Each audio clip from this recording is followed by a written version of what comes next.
Namaste, children. The next chapter is gravitation. What do you mean by gravitation? And what you are going to learn in the lesson gravitation. What is gravitation?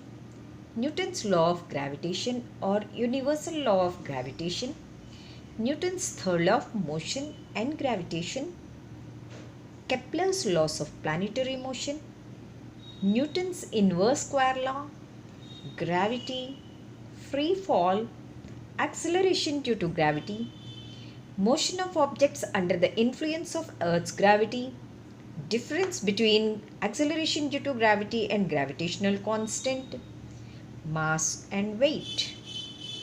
Now, before entering into the chapter, an interesting fact: what is happening in the nature?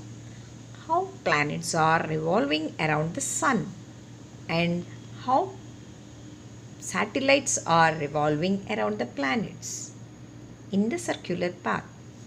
In first chapter, we have studied about circular motion. In second chapter, we have studied that if an object has to be moved in a circular path, some external force has to be applied on it. The external force which moves a body in a circular path is called centripetal force. A small activity, for example, take a piece of thread or a string, tie it to a small stone at one end, and hold the other end of the thread and whirl it round. Now note the motion of the stone. Release the thread. Again note the direction of motion of the stone. In this case, the necessary centripetal force required for the uniform circular motion of the stone is provided by the inward pull of our hand on the thread. If we release the thread, then the stone will go along the tangent drawn on a circular path at a point of release. The stone flies off tangentially due to inertia of direction of the stone. Now, we have found that the planets are moving around the sun in almost circular orbits. So, some external force must be acting on these planets. Otherwise, these planets would have moved in straight line. Similarly, when a ball is dropped from some height, it falls towards the earth. Why does it fall towards the earth? Why does it not go horizontally or in any other direction? When we throw a ball vertically upwards, why does it come down towards the earth after reaching the maximum height? Why does the rain fall down? All these answers are explained by some phenomena which are provided by Sir Isaac Newton through gravitation in this chapter and in his book Mathematical Principles of Natural Philosophy, which is published in 1687. Now, the slide is showing for you the map what you are going to learn in this class. The main focus is on the gravitation. Then, when you are throwing an object vertically upward or a free falling body, that means when object is moving vertically in upward direction or downward direction, how the equations of motion will be changed. Next, what is mean by universal law of gravitation? What is mean by universal gravitational constant? How the motion of the planets in uniform circular motion? What is the cause of high tide and low tide formation? Which force binds us to the earth? What do you mean by centripetal force and centrifugal force? Then, is the weight of the body changes from planet to planet. What is mass? What is the difference between mass and weight? These all we are going to learn. And what is the cause of for all this? This is explained by Sir Isaac Newton in Newton's law of gravitation or universal law of gravitation. Now, Sir Isaac Newton explained all these causes, how they are happening, and what are the forces binding us to the earth, and what is universal law of gravitation, and what is its importance. And while explaining, he has taken his inverse square law.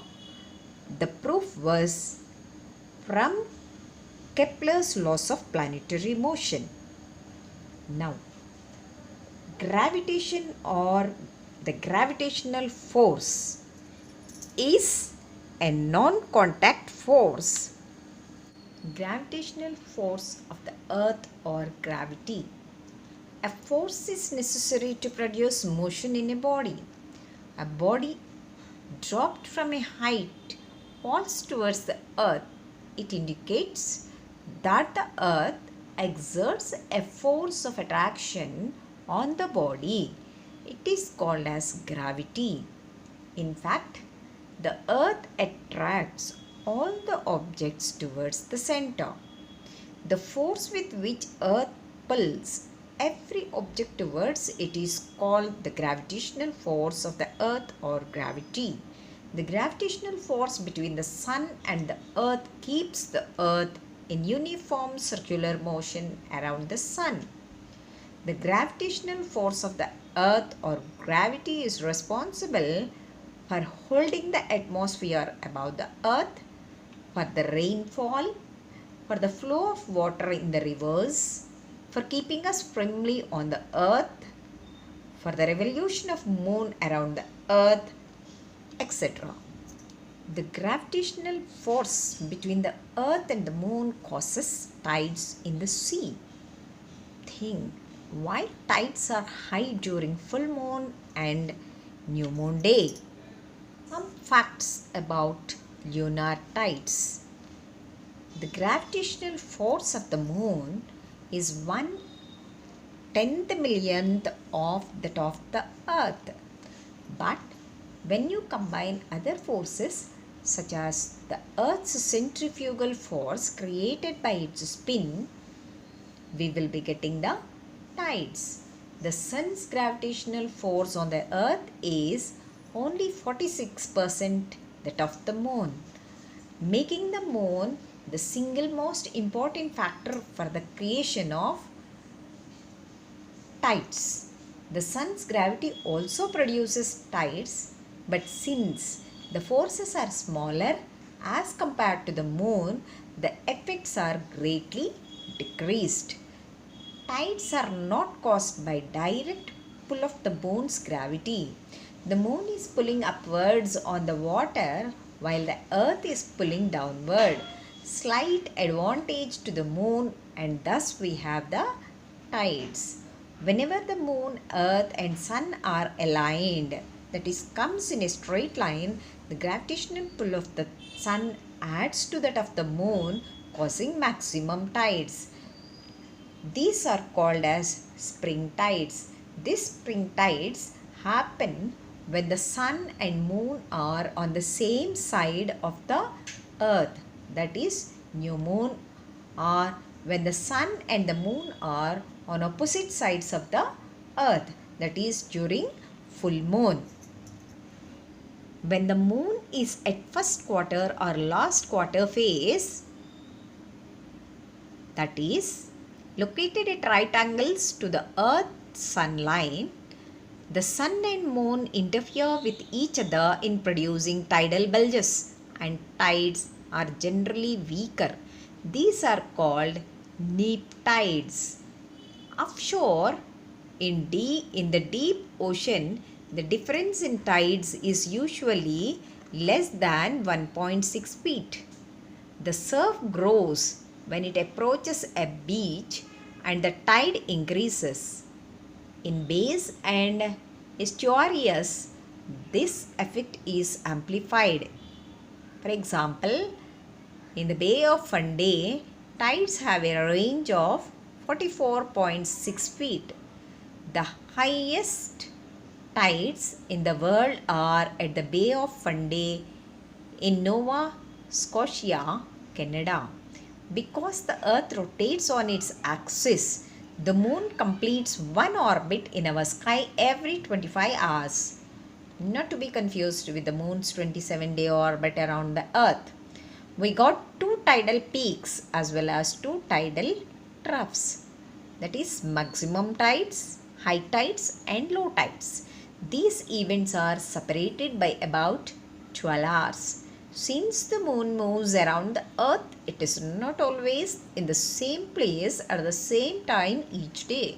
So each day, the times for high and low tides change by 50 minutes.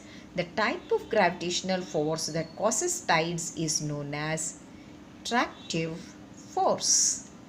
What is Newton's universal law of gravitation? Every body in the universe attracts every other body with a force which is directly proportional to the product of their masses and is inversely proportional to the square of the distance between them. The direction of force is along the line joining the centers of the two bodies. Suppose, if you consider two bodies A and B and let their masses be m1 and m2 are placed at a distance of r from each other, that is, the line which is joining the centers of these two bodies represents r.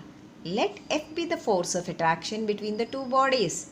Then the force of attraction is directly proportional to the product of their masses. That is, F is directly proportional to m1 and m2 and the force of attraction is inversely proportional to the square of the distance between them.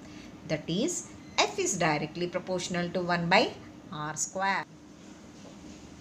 Therefore, F is directly proportional to m1 m2 by r square, or F is equals to g m1 m2 by r square, where g is a constant called as universal gravitational constant. Properties of gravitational force. Gravitational force is the weakest force in nature. It is attractive force. Unlike electrostatic and magnetic forces, they are both attractive and repulsive. So, gravitational force is only attractive force. It is a mutual force. First body tries to attract the second body and the second body attracts the first body with equal force. It is a central force which is acting along the line joining the centers of the bodies. It is mass and distance dependent. It obeys inverse square law. It is a long range force. That means it decreases with the distance as per inverse square law and becomes zero only at infinite distance. Like electrostatic and magnetic force, it does not depend on the medium between the interacting bodies. There is no gravitational shielding. Universal gravitational constant G is equals to Fr square by m1 m2. The value of universal gravitational constant G is 6.67 into 10 to the power of minus 11 Newton meter square per kg square. The value of G does not depend on the medium between two bodies. The value of G is same throughout the universe and hence the name universal gravitational constant. Universal gravitational constant G is different from acceleration due to gravity, which is small g.